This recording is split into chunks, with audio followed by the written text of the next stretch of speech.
நாங்கள் செய்திகளை உருவாக்குவதில்லை, உங்களுடைய கதைகளையே சொல்கின்றோம். யூடிவியின் மாலை நேர பிரதான செய்திகளோடு இணைந்து கொள்ளும் நான் நிவேதா ஜெகநாதன். விரிவான செய்திகளுக்கு செல்லும் முன்னர் முதலில் இன்றைய தலைப்புச் செய்திகள்.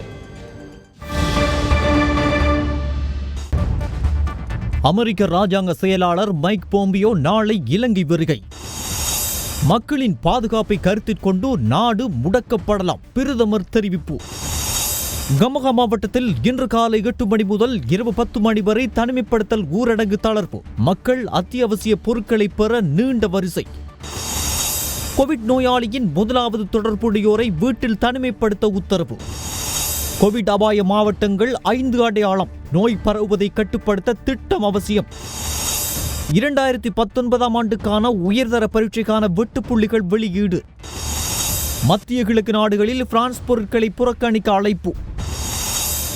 ஐரோப்பாவில் கொரோனா மீண்டும் உச்சம் தொடுகிறது.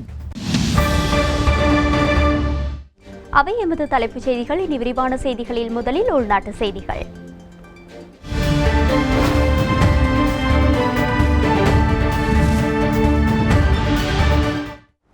பேலியகொடை மொத்த மீன் விற்பனை சந்தையோடு தொடர்புபட்ட பலர் நாடளாவிய ரீதியில் உள்ள பல்வேறு பிரதேசங்களில் கோவிட் தொற்றினால் பாதிக்கப்பட்டுள்ளனர். இந்நிலையில் கொழும்பு, கம்பஹா உட்பட அபாய மாவட்டங்கள் 5லும் மாவட்ட ரீதியிலான எல்லைகளை கட்டுப்படுத்தாவிடின் ஏனைய மாவட்டங்களிலும் கோவிட் அபாய நிலை ஏற்படும் என அரசு மருத்துவ அதிகாரிகள் சங்கம் எச்சரிக்கை விடுத்துள்ளது. இந்நிலையில் இன்று 280 கோவிட் தொற்றாளர்கள் புதிதாக அடையாளம் காணப்பட்டுள்ளனர். பேலியகொட மொத்த மீன் விற்பனை நிலையத்தோடு தொடர்புபட்டு இதுவரை 1500க்கும் அதிகமான கோவிட் தொற்றாளர்கள் நாட்டில் கண்டறியப்பட்டுள்ளனர். இதில் 799 பேர் பேலியகொட மொத்த மீன் விற்பனை நிலையத்தில் பணியாற்றிய நபர்களாக உள்ளனர். இவர்களோடு தொடர்புபட்ட முதலாம் மட்ட தொற்றாளர்கள் 746 பேர் என காணப்பட்டுள்ளனர். இதற்கு மேலதிகமாக வாழைச்சேனை மீன்பிடி துறைமுகத்தில் கோவிட் தொற்றுக்குள்ளான 14 பேரும், பேர்வழி மீன்பிடி துறைமுகத்தோடு தொடர்புபட்டு 20 பேரும், காலி மீன்பிடி துறைமுகத்தோடு தொடர்புபட்டு 5 பேரும் கோவிட் தொற்றாளர்களாக இனம் காணப்பட்டுள்ளனர். இந்நிலையில் பேலியகொட மீன் சந்தையில் மீன் கொள்வனவில் ஈடுபட்டிருந்த விசேட அதிரடிப்படையின் நலன்புரி பிரிவின் 10 அதிகாரிகள் கோவிடினால் பாதிக்கப்பட்டுள்ளனர். இவர்கள் ஏற்கனவே தனிமைப்படுத்தலுக்கு உட்படுத்தப்பட்டிருந்த நிலையிலேயே தொற்றாளர்களாக இனம் காணப்பட்டுள்ளனர். இவர்கள் ராஜகிரிய, கலுபோவில மற்றும் கல்லணி ஆகிய முகாம்களைச் சேர்ந்தவர்கள். இதையடுத்து குறித்த முகாம்களில் உள்ள ஏனைய அதிகாரிகளிடமும் PCR பரிசோதனை மேற்கொள்வதற்கு திட்டமிடப்பட்டுள்ளது. ரத்னபுரி எம்புல்தனிய பகுதியில் உள்ள மீன் விற்பனையாளர் ஒருவர் கோவிட் தொற்றினால் பாதிக்கப்பட்டதை அடுத்து அவரது குடும்ப உறுப்பினர்கள் 5 மேற்கொள்ளப்பட்ட PCR பரிசோதனையில் 3 தொற்றினால் பாதிக்கப்பட்டிருப்பது உறுதியாகியுள்ளது. இதனை அடுத்து இவர்களோடு நேரடி தொடர்பில் இருந்த 13 குடும்பங்கள் உட்பட முதல்மட்ட தொடர்பாளர்கள் 40 பேர் தனிமைப்படுத்தலுக்கு உட்படுத்தப்பட்டுள்ளனர். மேலும் களுத்துறை தெற்கு, களுத்துறை வடக்கு ஆகிய பிரதேசங்களில் 10 பேர் கோவிட் தொற்றாளர்களாக இனம் காணப்பட்டுள்ளனர். இவர்களும் பேலியகொட கோவிட் கொத்தோடு தொடர்புபட்டுள்ளனர். இதேவேளை சிலாப மீன் சந்தை மற்றும் மரக்கறி சந்தை என்பன நாளை முதல் 1 வார காலத்திற்கு தற்காலிகமாக மூடப்படுவதாக சிலாபம் நகரசபை அறிவித்துள்ளது. கோவிட் அச்சுறுத்தலை தவிர்க்கும் வகையிலேயே இத்தீர்மானம் மேற்கொள்ளப்பட்டுள்ளது. தெஹியோவிட்ட பகுதியில் 8 மீன் வியாபாரிகள் கோவிடினால் பாதிக்கப்பட்டுள்ளனர். இதில் ஒருவருடைய மனைவியும் கோவிட் தொற்றினால் பாதிக்கப்பட்டுள்ளார். இதையடுத்து தெஹியோவிட்ட இகல தல்துவ, தெஹியோவிட்ட பகல தல்துவ, எப்பலப்பிட்டிய, திம்பிரிப்போல ஆகிய கிராமங்கள் தனிமைப்படுத்தப்பட்டுள்ளன. பொதுமக்கள் மிக அவதானமாக இருக்குமாறும், வீட்டினுள்ளே தரித்து இருக்குமாறும், கொட்டகலை பிரதேச சபைக்குட்பட்ட பகுதியில் 3 கோவிட் வைரஸ் தொற்று உறுதிப்படுத்தப்பட்டுள்ளது. கொட்டகலை, சின்ன டிரேட்டன், வூடன் ஹில்ஸ், தலவாக்கலை, செவிசிரிபூர் ஆகிய பகுதிகளைச் சேர்ந்தவர்களுக்கே இவ்வாறு வைரஸ் தொற்றியுள்ளது. இவர்கள் 3 பேலியகொட மீன் சந்தையில் தொழில் புரிந்த நிலையில் வீடு திரும்பியுள்ளனர். இவர்களிடம் மேற்கொள்ளப்பட்ட PCR பரிசோதனையின் பிரகாரமே வைரஸ் தொற்று உறுதிப்படுத்தப்பட்டுள்ளது. இவர்கள் 3 இன்று கந்தக்காடு கோவிட் மருத்துவமனைக்கு அழைத்துச் செல்லப்பட்டுள்ளனர். இந்த சம்பவத்தை அடுத்து கொட்டகலை நகரில் உள்ள அனைத்து வர்த்தக நிலையங்களும் மூடப்பட்டுள்ளன என்று கொட்டகலை பிரதேச சபையின் தலைவர் ராஜபணி பிரசாந்த் தெரிவித்துள்ளார். எந்த ஒரு நபரையும் நகர் பகுதிகளுக்கு வர வேண்டாம் என்றும் சுகாதார நடைமுறைகளை பின்பற்றி வீடுகளிலேயே இருக்குமாறும் கேட்டுக்கொண்டுள்ளார். உயர்தர பரீட்சை எழுதும் மாணவர்களுக்கு மாத்திரம் நகர் பகுதிகளுக்கு வருவதற்கு அனுமதி வழங்கப்படுவதாகவும் தெரிவித்துள்ளார். வாழைச்சேனை போலீஸ் பிரிவில் கோவிட் தொற்று உறுதி செய்யப்பட்டவர்களின் குடும்பங்கள் சுய தனிமைப்படுத்தலுக்கு உள்ளாக்கப்பட்டு அவர்களுக்கான PCR பரிசோதனைகள் மேற்கொள்ளப்பட்டிருந்தன. இந்நிலையில் 50 நபர்களிடம் மேற்கொள்ளப்பட்ட PCR பரிசோதனையில் 16 பேர் கோவிட் தொற்றாளர்களாக இனம் காணப்பட்டுள்ளனர். இதுவரை வாழைச்சேனை போலீஸ் பிரிவில் மாத்திரம் 27 கோவிட் தொற்றாளர்கள் கண்டறியப்பட்டுள்ளனர். இதனைத் தொடர்ந்து வாழைச்சேனை போலீஸ் பிரிவில் தனிமைப்படுத்தல் ஊரடங்கு சட்டம் மறு அறிவித்தல் வரை அமல்படுத்தப்பட்டுள்ளது. மேலும் மட்டக்களப்பு காத்தன்குடி பொதுச்சந்தை மறு அறிவித்தல் வரை மூடப்பட்டுள்ளதாக காத்தன்குடி நகரசபை தவிசாளர் SH ஆஸ்வர் தெரிவித்துள்ளதாக எமது பிராந்திய செய்தியாளர் தெரிவித்துள்ளார். கோவிட் தொற்றுக்குள்ளான வாழைச்சேனை நபர்களுடன் நேரடி தொடர்புடைய மீன் வியாபாரிகள் சிலர் காத்தன்குடி பொதுச்சந்தையில் நேற்று முன்தினம் மீன் வியாபாரத்தில் ஈடுபட்டுள்ளனர். இதன் காரணமாக இந்த பொதுச்சந்தையை மூட வேண்டி ஏற்பட்டுள்ளதாக தெரிவிக்கப்பட்டுள்ளது.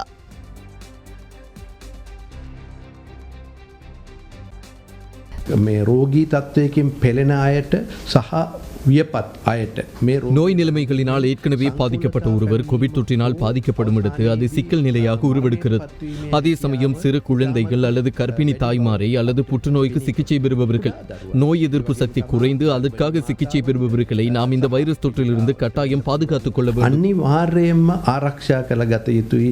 මොකද මෙවැනි අය තමා අවසානයේදී සංකූලතාවට පත් ඒ වගේම බරපතල අවදානමක් රට තුළ නිර්මාණය වෙමින් පවතිනවා. වෙනත් වචන වලින් කිව්වොත් එහෙම අපිට ඉතාම පැහැදිලිව පේන්න තියෙන දේ තමයි සමාජ ව්‍යාප්තියක් කියන සාධක සැලකිලිට ගත්තාම සමාජ ව්‍යාප්තියක අභියසට ලංකාව ඇවිල්ලා තියෙනවා. தற்போது நாட்டில் உள்ள கோவிட் நிலைமையானது படிப்படியாக சமூக பரவலாக மாறி வரும் அபாய நிலை ஏற்பட்டுள்ளது. நேற்றைய தினமும் 350 வரையிலான தொற்றாளர்கள் சமூகத்திலிருந்தே கண்டறியப்பட்டுள்ளனர். இது சமூக பரவல் வரையில் சென்றால் அதிதீவிர சிகிச்சை பிரிவுகளில் நெரிசலான நிலை ஏற்படும், மரண வீதமும் அதிகரிக்கும். தற்போதுள்ள தீர்மானங்கள் நடைமுறைகளை தொடர்ந்தும் முன்னெடுத்துச் செல்வோமாக இருந்தால் நாம் ஒரு பயங்கரமான நிலைக்கு தள்ளப்படுவோம். நிச்சயமாக எதிர்வரும் 2 மாதங்களுக்குள் நாட்டினுள் அசாதாரணமாக அதிகரித்த மரண எண்ணிக்கைக்கு முகம் கொடுக்க வேண்டியிருக்கும். நாம் அபாய மாவட்டங்கள் 5 அடையாளமிட்டுள்ளோம். கொழும்பு, கம்பஹா, களுத்துறை, கேகாலை மற்றும் குருநகல் ஆகிய மாவட்டங்களை வகைப்படுத்தியுள்ளோம். ஏனைய மாவட்டங்களிலும் குறைந்த அளவிலான பரவல் ஏற்பட்டு வருகிறது. இந்நிலையில் ஏனைய மாவட்டங்களும் அபாய மட்டத்திற்கு செல்லாமல் இருக்க வேண்டுமாக இருந்தால் அபாய மாவட்டங்கள் 5லும் மாவட்ட ரீதியிலான எல்லைகளை வகுக்க வேண்டும். இது குறித்து ஜனாதிபதியின் செயலணிக்கும் யோசனையொன்றினை முன்வைத்துள்ளோம். දිස්ත්‍රික් මායිම් සම්බන්ධයෙන් යම් තීරණයක් සීමා පැනවීමක් යම් සිද්ධ විය යුතුයි කියලා අපි යෝජනා කරලා තියෙනවා. ජනාධිපති කාර්යසාධක බලකායටත් අපි යෝජනා කරලා තියෙනවා. මේ තීරණ ප්‍රමාද වීම හරහා ඊටාම භයානක ප්‍රතිඵල ඉදිරියේදී රටට උදා වෙන්න නියමිතයි. இதேவேளை நேற்று 351 கோவிட் தொற்றாளர்கள் நாட்டில் இனம் காணப்பட்டுள்ளனர். அத்துடன் திவுலப்பிட்டிய மற்றும் பேலியகொட மீன்சந்தை கோவிட் சங்கிலியில் இனம் காணப்பட்ட மொத்த தொற்றாளர்களின் எண்ணிக்கை 4400 உயர்வடைந்துள்ளது. நேற்றைய தினம் தனிமைப்படுத்தல் நிலையங்களில் இருந்து 36 பேரும், பேலியகொட கோவிட் கொத்தில் 312 பேரும், வெளிநாடுகளில் இருந்து நாடு திரும்பிய 2 வெளிநாட்டவர்கள் உட்பட 3 இனம் காணப்பட்டனர். இதில் பேலியகொட மொத்த மீன் விற்பனை நிலையத்தோடு தொடர்புபட்டு இனம் காணப்பட்டிருந்த 312 தொற்றாளர்களில் 159 பேர் கொழும்பு நகரில் இனக்காணப்பட்டுள்ளனர். மேலும் 32 பேர் மட்டக்குளிய பிரதேசத்தில் இருந்து இனக்காணப்பட்டுள்ளனர். பெருளை பகுதியில் இருந்து 7 பேரும், கிருளப்பண்ண பகுதியில் இருந்து 3, முகத்துவாரம் பகுதியில் இருந்து 3, நாராயண்பிட்ட பகுதியில் 2, கிராண்ட் பாஸில் 2, வெள்ளவத்த பகுதியில் 1, தெமட்டகுட பகுதியில் 1 இனக்காணப்பட்டிருந்தனர். ஏனைய நபர்கள் கம்பஹா மாவட்டத்தின் மகர, மினுவங்கொட, வத்தல, தொம்ப, அத்தனகல்ல, ஜாயல, சீதுவ மற்றும் பியகம் ஆகிய பிரதேசங்களில் இருந்து இனக்காணப்பட்டுள்ளனர். மினுவங்கொட மற்றும் பேலியகொட கோவிட் சங்கிலியில் இனக்காணப்பட்டவர்களில் 1041 பேர் ஆடை தொழிற்சாலை ஊழியர்களாக உள்ளதோடு இவர்களோடு தொடர்பு பட்டு 3359 பேர் இனக்காணப்பட்டுள்ளனர். நாட்டில் கோவிட் தொற்றாளர்கள் அதிகரித்து வரும் நிலையில் களுத்துறை சுகாதார பிரிவுக்குட்பட்ட 5 மருத்துவமனைகள் கோவிட் சிகிச்சைகளுக்கான மருத்துவமனைகளாக மாற்றம் செய்யப்பட்டுள்ளதாக களுத்துறை நிர்வாக மாவட்ட பொது சுகாதார பரிசோதகர் சமன் கீகனகே தெரிவித்துள்ளார். இதற்கமைய பண்டாரகம, இங்கிரிய, பிம்புர, மதுகம மற்றும் இத்தேபான் ஆகிய மருத்துவமனைகள் கோவிட் நோயாளிகளுக்காக ஒதுக்கப்பட்டுள்ளன. இதேவேளை நேற்றைய தினம் 8846 PCR பரிசோதனைகள் இடம்பெற்றுள்ளன. கடந்த 8 மாதங்களில் இதுவரை 4,50,836 PCR பரிசோதனைகள் நாட்டில் இடம்பெற்றுள்ளன. இன்று மாலை 7 மணி வரையில் நாட்டில் 280 கோவிட் தொற்றாளர்கள் என காணப்பட்டுள்ளனர். இதில் 265 பேர் திவிலப்பட்டிய மற்றும் பாலியகொட கோவிட் கொத்தோடு தொடர்புபட்டவர்கள். தொற்றிலிருந்து இதுவரை 3933 பேர் குணமடைந்துள்ளனர். இன்று மாத்திரம் 130 தொற்றாளர்கள் குணமடைந்து வீடு திரும்பியுள்ளனர். தனிமைப்படுத்தல் ஊரடங்கு சட்டம் பிறப்பிக்கப்பட்டுள்ள கம்பஹா மாவட்டத்தில் இன்று அத்தியாவசிய பொருட்களை கொள்வனவு செய்வதற்காக 14 மணித்தியாலங்கள் கால அவகாசம் வழங்கப்பட்டுள்ளது. இன்று காலை 8 மணிக்கு வழங்கப்பட்ட கால அவகாசம் இரவு 10 மணி வரையில் நீடிக்கப்பட்டுள்ளது. இதேபோல சுகாதார அமைச்சின் தொற்று நோய் பிரிவினால் கொரோனா வைரஸ் பரவல் குறித்த அதிக அபாயமுள்ள பிரதேசங்கள் அடையாளப்படுத்தப்பட்டுள்ளன. போலீஸ் பிரிவுகளில் தனிமைப்படுத்தல் ஊரடங்கு சட்டம் அமுல்படுத்தப்பட்டுள்ளது. அதற்கமைய கம்பஹா மாவட்டத்திலும் கொழும்பு மாவட்டத்தின் 15 போலீஸ் பிரிவுகளிலும், குளியாப்பிட்டியில் 5 போலீஸ் பிரிவுகளிலும், களுத்துறை மாவட்டத்தின் 3 போலீஸ் பிரிவுகளிலும் இவ்வாறு தனிமைப்படுத்தல் ஊரடங்கு சட்டம் அமுல்படுத்தப்பட்டுள்ளது. கிழக்கு மாகாணத்தில் ஏற்பட்டுள்ள கொரோனா தாக்கத்தை அடுத்து வாழைச்சேனை மற்றும் பொத்துவி பிரதேசங்களில் சுய தனிமைப்படுத்தல் ஊரடங்கு அமுலில் உள்ளது. இதேவேளை சுகாதார அமைச்சின் தொற்று நோய் பிரிவினால் கொரோனா வைரஸ் பரவல் குறித்த அதிக அபாயமுள்ள பிரதேசங்கள் அடையாளப்படுத்தப்பட்டுள்ளன. அதற்கமைய யாழ் மாவட்டத்தில் வேலனை மற்றும் கண்டாவளை ஆகிய பகுதிகளும், வவுனியா மாவட்டத்தில் வவுனியா பகுதியும் அடையாளப்படுத்தப்பட்டுள்ளது. புத்தளம் மாவட்டத்தில் புத்தளம், ஆனைமடு மற்றும் முந்தளம் ஆகிய பகுதிகள் அபாயமுடையவையாக அடையாளப்படுத்தப்பட்டுள்ளன. மாத்தளையில் பஸ்கொட மற்றும் பெல்லேபொல, வில்கம்போ என்பனவும், அம்பாறை மாவட்டத்தில் மகாஓயாவும் அபாயமுடைய பகுதிகளாக அடையாளப்படுத்தப்பட்டுள்ளன. மொன்றாகலை மாவட்டத்தில் மெதகம அபாயமுடைய பகுதியாக அடையாளப்படுத்தப்பட்டுள்ளது. கேகாலை மாவட்டத்தில் மாவநல்ல மற்றும் ரன்பல, கண்டியில் எட்டினுபுர மற்றும் கங்காவத்த, நுவரெலியாவில் பம்பரதனிய ஆகிய அபாயமுடைய பகுதிகளாக அடையாளப்படுத்தப்பட்டுள்ளன. குருநாகல் மாவட்டத்தில் குளியாப்பிட்டி, நாரம்பெல, பன்னல, அலவ மற்றும் பொல்கஹவல ஆகிய பகுதிகள் அபாயமுடைய பகுதிகளாகும். கம்பகாவில் மீரிகம, திவிலப்பிட்டி, கடான, சீதுவ, மினுவாங்குட, வத்தளை, ஜாயல, அத்தனகல, வேயாங்குடை, கம்பகா, ராகம, களனி, தொம்பே, பியகம, கிரிந்திவெல மற்றும் பூகட ஆகியவை அபாயமுடைய பகுதிகளாகும். கொழும்பில் கடுவலை, கொத்தட்டுவ, குலநாவை, பத்ரமுல்ல, புறக்கோட்டை, நாவல, ககத்துட்டுவ, பிலியந்தல மற்றும் வத்து ஆகிய பகுதிகள் அபாயமுடையவையாகும். களுத்துறையில் மதுகம, அம்பாத்தோட்டையில் சூரியவெல ஆகிய பகுதிகள் அபாயமுடையவையாக அடையாளப்படுத்தப்பட்டுள்ளன. இதேவேளை கம்பஹா மாவட்டத்துக்கு பிறப்பிக்கப்பட்டுள்ள தனிமைப்படுத்தல் ஊரடங்கு சட்டம் மறு அறிவித்தல் வரையில் தொடர்ந்தும் அமலில் இருக்கும் என அறிவிக்கப்பட்டுள்ளது. எனினும் அத்தியாவசிய பொருட்களை கொள்வனவு செய்வதற்காக பொதுமக்களுக்கு இன்று காலை 8 மணி முதல் இரவு 10 மணி வரை அனுமதி அளிக்கப்பட்டதை அடுத்து நீர்கொழும்பு நகரில் காலை முதல் மக்கள் பொருட்களை கொள்வனவு செய்வதில் ஈடுபட்டதை காண முடிந்தது. சில்லறை கடைகள், மரக்கறி கடைகள், சத்தோச விற்பனை நிலையம், அங்காடி கடை தொகுதிகள் உட்பட அத்தியாவசிய பொருட்களை விற்பனை செய்யும் வர்த்தக நிலையங்களில் அதிக கூட்டம் காணப்பட்டது. அத்துடன் அரச ஒசுசெல உட்பட மருந்தகங்களிலும் அரசு மற்றும் தனியார் வங்கிகளின் முன்பாகவும் அதிக கூட்டம் காணப்பட்டது. அத்துடன் வீதிகளில் வாகனங்கள் அதிகமாக பயணிப்பதையும் அவதானிக்க முடிந்தது. பொதுமக்கள் சமூக இடைவெளியை பேணியதையும் சுகாதார நடைமுறைகளை பின்பற்றியதையும் அவதானிக்க முடிந்தது. வவுனியா பிரதேச செயலகத்தில் மக்கள் அதிகமாக பிரசன்னமாகியிருந்த போதிலும் போதுமான சுகாதார வசதிகள் மேற்கொள்ளப்படாமையினால் மக்கள் நீண்ட வரிசையில் காத்திருக்க வேண்டிய துர்ப்பாக்கிய நிலை ஏற்பட்டுள்ளது. இதன் காரணமாக வீதியோரத்தில் நீண்ட வரிசையில் கடும் வெயிலுக்கு மத்தியில் காத்திருக்க வேண்டிய நிலைக்கு மக்கள் தள்ளப்பட்டனர். ஊரடங்கு சட்டம் அமுல்படுத்தப்பட்ட பகுதிகளில் ஏற்கனவே ஏற்பாடு செய்யப்பட்ட நிகழ்வுகள் மட்டுப்படுத்தப்பட்டுள்ளது. திருமண நிகழ்வுகள் ஏற்பாடு செய்யப்பட்டிருப்பேன் அது குறித்து குறித்த பகுதிக்கான பொது சுகாதார பரிசோதகருக்கு அறிவித்து நிகழ்வில் கலந்து கொள்ளும் மிக குறைந்தளவான எண்ணிக்கையுடன் திருமணத்தை நடத்த வேண்டும். அத்துடன் திருமண நிகழ்வினை நடாத்துவது குறித்து போலீசாருக்கும் அறிவிக்க வேண்டும். இதேவேளை மரண சடங்கொன்று இடம்பெறுமாயின் ஊரடங்கு சட்டம் பிறப்பிக்கப்பட்டுள்ள பகுதியிலிருந்து ஊரடங்கு சட்டம் அமுல்படுத்தப்படாத பகுதிக்கு செல்வதற்கு போலீசாரின் அனுமதி பெறப்பட வேண்டும். உயிரிழந்தவரின் மிக நெருங்கிய உறவினருக்கே இதற்கான அனுமதி வழங்கப்பட உள்ளது. தனிமைப்படுத்தல் ஊரடங்கு சட்டத்தை மீறிய குற்றச்சாட்டில் இன்று காலை 6 மணியுடன் நிறைவடைந்த கடந்த 24 மணி நேர காலப்பகுதியில் 152 பேர் கைது செய்யப்பட்டுள்ளனர். அத்துடன் இதன்போது 16 வாகனங்களும் கைப்பற்றப்பட்டுள்ளதாக போலீஸ் ஊடக பேச்சாளரும் பிரதி போலீஸ் மாதிபருமான அஜித் ரோகன தெரிவித்துள்ளார். அக்டோபர் 4ஆம் தேதி தனிமைப்படுத்தல் ஊரடங்கு பிறப்பிக்கப்பட்டதிலிருந்து இதுவரை 1076 பேர் கைது செய்யப்பட்டுள்ளதுடன் 156 வாகனங்களும் பறிமுதல் செய்யப்பட்டுள்ளமை குறிப்பிடத்தக்கது. கோவிட் வைரஸ் பரவலை கட்டுப்படுத்தும் வகையில் நவம்பர் மாதம் 2ஆம் தேதி வரை கொழும்பு மாவட்டத்தில் உள்ள மக்கள் நடமாடும் அனைத்து இடங்களிலும் கிருமி தொற்று நீக்கம் செய்யப்பட உள்ளதாக மேல் மாகாணத்துக்கு பொறுப்பான சிரேஷ்ட பிரதி போலீஸ் மாதிபர் தேசபந்து தென்னகோன் தெரிவித்துள்ளார். கொழும்பு மெனிங் சந்தையில் இன்று கிருமி தொற்று நீக்கம் செய்யும் நடவடிக்கைகள் மேற்கொள்ளும் நடவடிக்கையில் இணைந்து கொண்டு கருத்து வெளியிடும் போதே அவர் இவ்வாறு தெரிவித்தார். இன்றைய தினம் கொழும்பு மெனிங் சந்தை தொகுதி, குணசிங்கபுர மத்திய பேருந்து தரிப்பிடம் மற்றும் பெஸ்டியன் மாவட்ட பொது பேருந்து தரிப்பிடங்கள் மற்றும் இலங்கை பெட்ரோலிய சேமிப்பு களஞ்சி சாலை உள்ளிட்ட பல பகுதிகளில் கிருமி தொற்று நீக்கம் செய்யும் நடவடிக்கைகள் மேற்கொள்ளப்பட்டன. இலங்கையில் அனைவரும் கட்டாயம் முகக்கவசம் அணியுமாறு அரசாங்கம் உத்தரவு பிறப்பித்திருந்த போதிலும் பெரும்பாலான மக்கள் அரசாங்கத்தின் உத்தரவினை பொருட்படுத்தாது முகக்கவசம் அணியாது பயணிக்கின்றனர். இதனையடுத்து வவுனியா மாவட்ட கொரோனா தடுப்பு போலீஸ் பிரிவு பொறுப்பதிகாரி தலைமையிலான போலீசார் இன்று வவுனியா பழைய பேருந்து நிலையம் மற்றும் வவுனியா நகர பகுதிகளில் முகக்கவசம் அணியாது செல்பவர்களை தடுத்து நிறுத்தி அவர்களை பதிவு செய்து கடும் எச்சரிக்கையின் பின் விடுவித்து வருகின்றனர். இவ்வாறு முகக்கவசம் அணியாது செல்பவர்களை எச்சரிப்பதும் மாத்திரமல்லாது அவர்களது வாகனத்தை அவ்விடத்திலேயே நிறுத்திவிட்டு முகக்கவசத்தை வாங்கி அணிந்துவிட்டு வாகனத்தினை எடுத்துச் செல்லுமாறும் போலீசார் பொதுமக்களுக்கு பணிப்புரை விடுத்தனர். අද පටන් ලබා දී ඇති උපදෙස්වලට අනුව එතෙක් නිරෝධායන ක්‍රමවේදයට අනුව ඕනෑම පුද්ගලයෙකු ආසාදනය වූහොත් ඔවුන්ගේ ප්‍රථම ආශ්‍රිතයන් වහාම නිරෝධායන මධ්‍යස්ථානයකට යොමු කිරීමට කටයුතු කරත් தற்போது தனிமைப்படுத்தல் ஊரடங்கு சட்டம் அமலில் உள்ள பகுதிகளில் அவ்வாறே தொடர்வதற்கு முடிவு செய்யப்பட்டுள்ளது. மேலும் தற்போது தனிமைப்படுத்தல் ஊரடங்கு சட்டம் அமலில் உள்ள பகுதிகளில் இனங்காணப்படும் தொற்றாளர்களின் எண்ணிக்கை குறைவடைவதற்கு ஏற்ப குறித்த பகுதிகளை மீள திறப்பது குறித்து தீர்மானிப்போம். அதேபோன்று 2 நாட்களுக்கு முன்னர் ஜனாதிபதியுடன் நடைபெற்ற கலந்துரையாடல் ஒன்றின் போது தற்போது நாட்டில் உள்ள தனிமைப்படுத்தல் செயல்முறையினை மீள்பரிசீலனை செய்வது குறித்து தீர்மானிக்கப்பட்டது.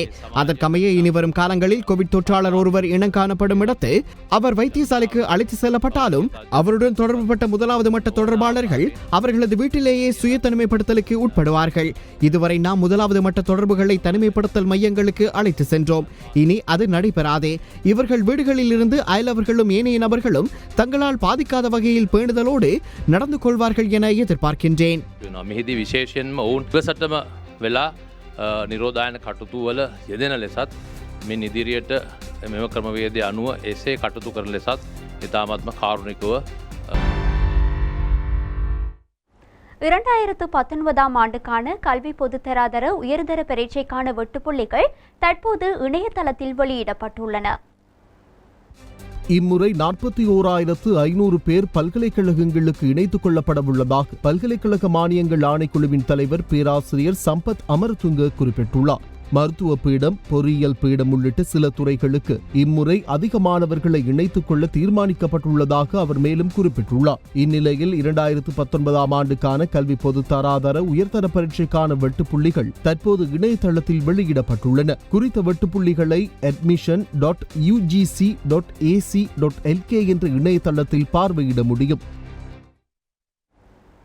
திட்டமிட்ட குற்றச்செயல்களில் ஈடுபடும் குழுவின் தலைவரான ப்ளூமெண்டல் சங்க சிறந்தவின் மனைவியையும் அவரின் உறவினரின் மகன் ஒருவரையும் தடுத்து வைத்து விசாரிக்க நீதிமன்றம் அனுமதி வழங்கியுள்ளது. பாதாள உலகக்குழு உறுப்பினரான ப்ளூமெண்டல் சங்காவின் மனைவியும் மகனும் ஜாயல பகுதியில் வைத்து கைது செய்யப்பட்டுள்ளனர். இந்த கைது நடவடிக்கையின் போது அவர்களிடமிருந்து 10 கிராம் ஹெரோயின் மற்றும் 2 மில்லியன் ரூபாய் பணமும் மீட்கப்பட்டுள்ளதாக போலீசார் தெரிவிக்கின்றனர். போலீசார் மேற்கொண்ட ஆரம்பகட்ட விசாரணைகளின் போது ப்ளூமெண்டல் சங்காவின் மனைவியின் வங்கிக் கணக்கில் 8 மில்லியன் ரூபாய் பணம் வைப்பிலிடப்பட்டுள்ளமை கண்டறியப்பட்டுள்ளது. குறித்த இருவரும் இன்றைய தினம் புதுக்கோட்டை நீதவான் நீதிமன்றில் முன்னிலைப்படுத்தப்பட்டனர். இதன்போது அவர்களை தடுத்து வைத்து விசாரணை செய்ய நீதிமன்றம் அனுமதி வழங்கியுள்ளது. மட்டக்களப்பு காத்தான்குடி போலீஸ் பிரிவில் கேரள கஞ்சா மற்றும் கசிப்பு வைத்திருந்த 5 பேர் கைது செய்யப்பட்டுள்ளதுடன் கசிப்பு மற்றும் கஞ்சா என்பவற்றையும் மீட்டுள்ளதாக காத்தான்குடி போலீசார் தெரிவிக்கின்றனர். காத்தான்குடி போலீஸ் பிரிவில் உள்ள காங்கேயனோடை மற்றும் ஆவிலங்கத்துறை ஆகிய பகுதிகளிலேயே இந்த 4 பேரும் கைது செய்யப்பட்டுள்ளதுடன் இதில் ஒருவரிடமிருந்து 900 மில்லிகிராமும் இன்னொருவரிடமிருந்து 1100 மில்லிகிராம் கேரள கஞ்சாவும் கைப்பற்றப்பட்டுள்ளது. அத்துடன் பெண்ணொருவரிடமிருந்து 7.5 லிட்டர் கசிப்பும் மற்றவரிடமிருந்து 4.5 லிட்டர் கசிப்பும் கைப்பற்றப்பட்டுள்ளதாக காத்தான்குடி போலீசார் தெரிவிக்கின்றனர். தூத்துக்குடி மாவட்டத்திலிருந்து பாம்பன் கடல் வழியாக இலங்கைக்கு படகில் கடத்த முயன்ற 1000 கிலோ மஞ்சள் கட்டி அடங்கிய 40 மூடைகளை நடுக்கடலில் வைத்து நாட்டு படகுடன் மெரைன் போலீசார் இன்று காலை பறிமுதல் செய்துள்ளனர். பாம்பன் பாலம் ஊடாக வெளிமாவட்ட படகொன்றில் இலங்கைக்கு கடத்தல் பொருட்கள் அனுப்பப்பட உள்ளதாக மண்டபம் மெரைன் ஆய்வாளருக்கு கிடைத்த ரகசிய தகவலின் அடிப்படையில் பாம்பன் வடக்கு கடற்கரையில் இன்று காலை ரோந்து பணி மேற்கொள்ளப்பட்டது. இதன்போது படகில் இலங்கைக்கு கடத்துவதற்காக மூட்டைகளில் பதுக்கி வைக்கப்பட்டிருந்த மஞ்சள் மூடைகளை போலீசார் பறிமுதல் செய்துள்ளனர். இது தொடர்பில் மேலதிக விசாரணைகளை போலீசார் மேற்கொண்டு வருகின்றனர்.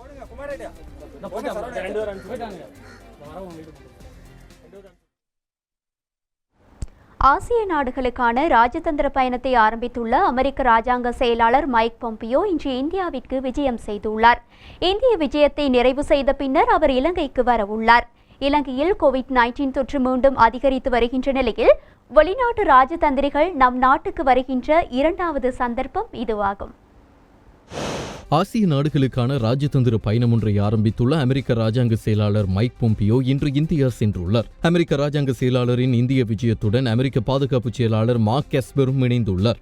இரு தலைவர்களும் நாளை இந்திய வெளிவிவகார அமைச்சர் எஸ் ஜெயசங்கர் மற்றும் பாதுகாப்பு செயலாளர் ராஜ்நாத் ஆகியோரை சந்திக்க உள்ளனர்.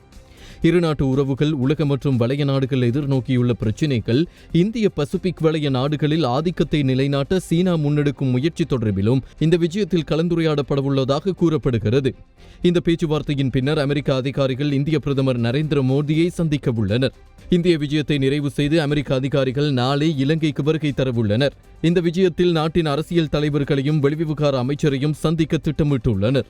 வெளிவிவகார அமைச்சர் தினேஷ் குணவர்தனவின் அழைப்பின் பேரில் இலங்கை வரும் அமெரிக்க ராஜாங்க செயலாளர் மைக் பொம்பியோ நாளை மறுதினம் வரை இலங்கையில் தங்கியிருப்பார்.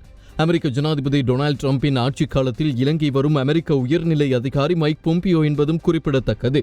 And pave the way for Iran to become the arms dealer of choice for terrorist groups and dictators. இலங்கைக்கு வருகின்ற அமெரிக்க ராஜாங்க செயலாளரான மைக் ரிச்சர்ட் பொம்பியோ அமெரிக்காவின் 70வது ராஜாங்க செயலாளர் என்பதோடு 2018ஆம் ஆண்டிலிருந்து அவர் ராஜாங்க செயலாளராக பணியாற்றி வருகிறார். அத்தோடு மைக் ரிச்சர்ட் பொம்பியோ ஒரு அரசியல்வாதி, தொழிலதிபர், சட்ட வல்லுநர் எனவும் அடையாளப்படுத்தப்படுகிறார். அத்தோடு அமெரிக்க ராணுவத்தில் பணிபுரிந்த அவர் 2017 தொடக்கம் 2018ஆம் ஆண்டு வரை அமெரிக்காவின் உளவு பிரிவான CIA-யின் பணிப்பாளராக செயற்பட்டுள்ளமை விசேட அம்சமாகும். அத்தோடு மைக் பொம்பியோ இலங்கை வருவதற்கு முன்னர், அதாவது கடந்த 23ஆம் தேதி இலங்கை வந்த அமெரிக்க விமானம் ஒன்று தொடர்பிலும் அரசியல் மட்டத்தில் பேசப்பட்டு வருகிறது. ග්ලෝබ් මාස්ටර් 3 කියන ගුවන් යානය ඇමරිකන් ගුවන් හමුදාවට අයිති. දැන් මේ ගුවන් යානය ලංකාවට පැමිණියා මීට දින කිහිපයකට පෙර. දැන් මේ සාමාන්‍යයෙන් ඇමරිකන් සෙබළුන් 130 ගණනක් ගෙනියන්න පුළුවන්. දැන් මේකේ වාහන සියල්ල ගෙනියන්න පුළුවන්. ඒතර මේ රාජ්‍ය ලේකම්වරයාට පෙර පැමිණි ඔහුගේ ඇඩ්වාන්ස් ටීම් එක. ඒතර මේ පුද්ගලයන් කවුද? ඒතර මේ පුද්ගලයන්ට අදාළ කරන කොරෝනා නීති ක්‍රියාත්මක වෙන්නේ කෙසේද? රාජ්‍ය ලේකම්වරයා විශේෂ පුද්ගලෙක් කියලා කියමුකෝ. හරි පැහැදිලි මයික් පොම්පියෝ එන්නේ ලංකාවට උදව් වරන් නෙමෙයි. ලංකාව දනගස්සලා එන්නේ. ඒත් අපි අහන්නේ මොවුන් කොහෙද ආවේ? ඔවුන් කොහෙද නතරලා ඉන්නේ? ඔවුන් කොහෙද ගියේ? ඒ නිසා මේගොල්ලෝ සුපර් හියුමන්ලද නැත්නම් සුපර් ස්ප්‍රෙඩර්ස්ලාද? ඒ නිසා අපිට පේන දේ තමයි ධනවතුන්ට සහ බලවතුන්ට මේ රාජපක්ෂ පාලනය යටතේ මේ වර්තමාන ජනාධිපතිවරයාගේ සහ අග්‍රාමාත්‍යවරයාගේ පාලනය යටතේදී නීති නැහැ. ඒක ලංකා ධනවතුන්ටත් නැහැ. ලෝක බලවතුන්ටත් නැහැ. ඉතා පැහැදිලිව කෝ ඉන්දියන් සාගරේ චීනයේ හා රුසියාවේ ව්‍යාප්තිය වැළැක්වීමටයි අපි එන්නේ. ඒ සඳහා ශ්‍රී ලංකාව සූදානම් විය යුතුයි අපිත් එක්ක එකට කටයුතු කරන්න. එහෙනම් ඒක එහෙම නැහැ. අපි එහෙම ව්‍යාප්තියකට කොටස්කරුව නෙවෙයි. අපි නොබැඳි ප්‍රතිපත්තියක ඉන්නේ කියලාවත් කියන්න කොන්දා. මේ දේශමාමකයි කියන ආණ්ඩුවට තියෙනවා. මේ MCC ගිවිසුම නමින් හෝ නොනමින් අත්සන් කරන්න විතරක් නෙවෙයි. සෝපා නමින් ගෝඨාභය රාජපක්ෂ මහත්තයා 2007 දී ගෙනාපු ඇක්සා ගිවිසුමේ ඊළඟ පියවර වෙච්ච සෝපා ගිවිසුමත් මේ ආණ්ඩුව ලවා අත්සන් කරවන්නේ. මේ සෝපා ගිවිසුම හරහා යැන්කි බලවේග වලට මේ ඉන්දියානු සාගර කලාපයේ තැනක් ඇති කර දීම සඳහා ආණ්ඩුව ක්‍රියා කරගෙන යනවා. මේක භයානක ක්‍රියාවලියක්. මොකද අද පැහැදිලි සීතල යුද්ධයක් දැන්ටමත් පවතිනවා. බලකඳවුරු දෙකක් දෙපැත්තේ ඇති වෙලා තියෙනවා. එක පැත්තකින් ඇමරිකා එක්සත් ජනපදයේ, ජපානයේ, ඕස්ට්‍රේලියාව හා ඉන්දියාව, අනිත් පැත්තෙන් චීනය, රුසියාව, පාකිස්තානය හා ඉරානය. ඒතර මේ බලකඳවුරු වලට අපි අහු වුණොත් අර 1980 ගණන් වල ජාවර්ධන පාලනයට වෙච්ච දේ අපේ රට සිද්ධ වෙනවා. ජනාධිපතිතුමා හරි අගමැතිතුමා හරි පුළුවන් නම් කියන්න අපි MCC අත්සන් කරන්නේ නැහැ නමින් හෝ නොනමින්. ඒකෙන් අපි සම්පූර්ණයෙන් ඉවත් වෙනවා කියලා.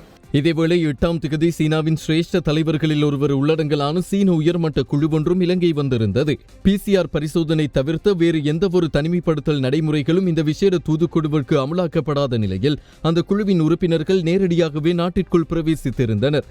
இதேவேளை இலங்கை மற்றும் சீனா ஆகிய நாடுகளுக்கிடையில் பொருளாதாரம் மற்றும் தொழில்நுட்பம் தொடர்பான ஒத்துழைப்பு உடன்படிக்கையொன்றும் கடந்த 9ஆம் தேதி கையொப்பமிடப்பட்டுள்ளது. சீன சர்வதேச அபிவிருத்தி ஒத்துழைப்பு நிறுவனத்தின் தலைவர் வான்சியா ஒட்டாமி மற்றும் இலங்கை திரைசேரியின் செயலாளர் SR ஆட்டிகள் ஆகியோரினால் இந்த உடன்படிக்கை கைச்சாத்திடப்பட்டுள்ளது. உடன்படிக்கையின் பிரகாரம் இலங்கை மதிப்பில் 16.5 பில்லியன் ரூபாய் நிதித்தொகை உதவியாகவே வழங்கப்படுவதாக இலங்கைக்கான சீன தூதரகம் வெளியிட்டுள்ள அறிக்கையில் குறிப்பிடப்பட்டுள்ளது. இலங்கை கொரோனா தொற்றை எதிர்கொண்டுள்ள இந்த காலப்பகுதியில் கிராமிய பகுதிகளில் உள்ள மருத்துவ வசதிகளை மேம்படுத்துவதற்கும் கல்வி மற்றும் நீர்ப்பாசன திட்டங்களை மேம்படுத்துவதற்கும் இந்த நிதித்தொகை வழங்கப்பட்டுள்ளதாக அந்த அறிக்கையில் கூறப்பட்டுள்ளது. இலங்கையில் கோவிட் தாக்கம் அதிகரித்துள்ள பின்னணியில் வெளிநாடொன்றினால் வழங்கப்பட்ட அதிகூடிய தொகையாக இது அமைந்துள்ளது. இதேவேளை இலங்கை நிதியமைச்சின் மூலம் சீனாவிடம் 500 மில்லியன் அமெரிக்க டாலர்கள் கடன் தேவை என்று கோரப்பட்டுள்ளது எனவும் அது தொடர்பில் இறுதியான தீர்மானங்கள் எட்டப்படவில்லை என்றும் இலங்கையில் உள்ள சீனாவின் தூதரக உத்தியோகபூர்வ ட்விட்டர் பதிவில் குறிப்பிடப்பட்டுள்ளது. இறுதி முடிவு எடுக்கப்படவில்லை என்றாலும் எப்பொழுதும் இலங்கைக்கு உதவ சீனா தயார் என்றும் கடந்த 11ஆம் தேதி கருத்து வெளியிடப்பட்டிருந்தது. இதேவேளை இந்திய பிரதமர் நரேந்திர மோடிக்கும் இலங்கை பிரதமர் மஹிந்த ராஜபக்சே ராஜபக்ஷவுக்கும் இடையில் அண்மையில் நடத்தப்பட்ட காணொலியூடான கலந்துரையாடலின் போது இந்தியாவினால் இலங்கைக்கு 15 மில்லியன் அமெரிக்க டாலர் நிதியுதவி வழங்க இணக்கம் எட்டப்பட்டிருந்தது.